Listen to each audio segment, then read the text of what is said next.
बुधवार की सुबह एक बड़े हादसे में हुई 9 लोगों की मौत।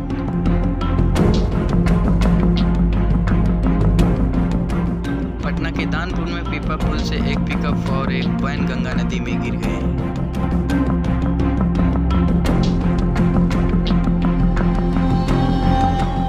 इस हादसे में 9 लोगों की मौत हो गई और मृतकों की संख्या बढ़ने का अनुमान है।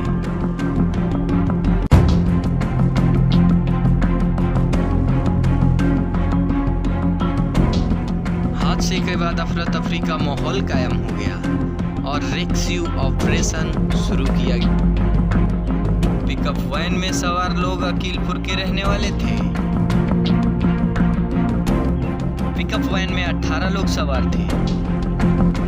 हादसे के बाद 9 शख्स बरामद कर लिए गए हैं। हादसे के बाद 2 लोग तैरकर नदी से सुरक्षित बाहर निकल गए।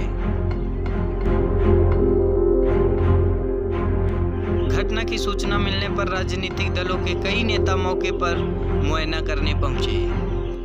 वीडियो अच्छा लगा हो तो प्लीज़ आप लोग हमारे चैनल बाबू राजपूत को सब्सक्राइब करें।